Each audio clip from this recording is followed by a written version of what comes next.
दीड वर्षापूर्वी त्यांनी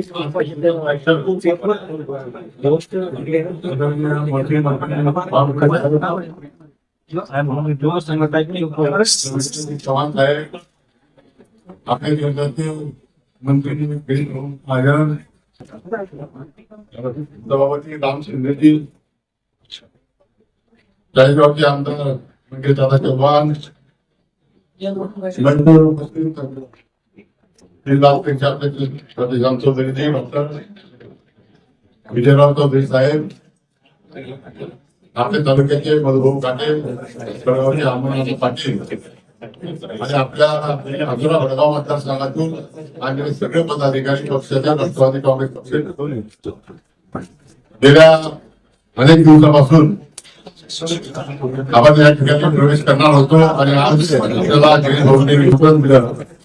आज प्रदेश अध्यक्षांच्या उपस्थितीमध्ये त्यांच्या हस्ते आणि इतर मान्यवरांच्या हस्ते आपला प्रवेश या ठिकाणी झालेला गेली अनेक वर्ष स्वर्गीय ओंकारापासून तर तिसऱ्या पिढीपर्यंतचे आजचे आपले कार्यकर्ते आमच्या वडिलांनी अनेक वर्ष जवळजवळ 5 टर्म पाचोरा मतदारसंघाचे प्रतिनिधित्व केलं. त्यानंतर मला संधी मिळाली. मी नगरपालिकेमध्ये काम केलं, आमदार म्हणून 14 एक टर्म काम केलं. 25 वर्ष म्हणजे सुरुवातीला वडिलांचा काळात जनता दल, जनता पार्टी, समाजवादी पार्टी अशा याच्यातून आम्ही मग 95ला आमचे वडील अपक्ष आले आणि त्यांनी आपल्या युतीला त्या काळात पाठिंबा दिला 95 मध्ये. आणि नंतरच्या कालखंडामध्ये 4 पासून निलढत आलो, 9 शिवरून आलो आणि 25 वर्षापासून आम्ही राष्ट्रवादी काँग्रेस पक्षामध्ये होतो. पण वेळोवेळी पक्षाकडून आमचे काही पाठापण झाली नाही, कार्यकर्त्यांना आम्हाला काही न्याय देता आला नाही आणि म्हणून शेवटी आम्ही अनेक वेळा मला गेल्या 10 वर्षापासून 2-3 वेळा दुर्लक्ष केलं. भाऊ उशिरा का होईना आपण तुमच्या शब्दाला मंत्रिदाराच्या शब्दाला मान देऊन आम्ही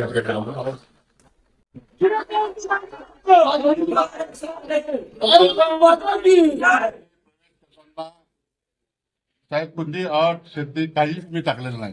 मला एकच सांगायचंय की आमच्या कार्यकर्त्यांची कामं झाली पाहिजे. शक्यतो आज आपण सत्ताधारी पक्षामध्ये आहोत, अनेक सरपंच या ठिकाणी आले, अनेक माजी सभापती, शेतकरी संघाचे संचालक, मार्केटचे संचालक आहेत. वेळोवेळी जे जे काही अडचणी असतील ते काम झाली पाहिजे एवढीच रास्त अपेक्षा आमची आपल्या या पक्षाकडून राहील. अवस्था आमची कोणतीही मागणी जाणार नाही एवढी ग्वाही देतो. निश्चितपणाने तुम्हाला सांगतो की पाचोरा भडगावसह जिल्ह्यामध्ये जिथे जिथे मला शक्य असेल तिथे आपला पक्ष वाढीसाठी माझा प्रयत्न राहील आणि आमचे सगळेच कार्यकर्ते संघटन निश्चितपणाने त्या ठिकाणी वाढवतील अशी ग्वाही या निमित्तानं आपल्याला देतो आणि सांगतो. जय हिंद, जय भारत.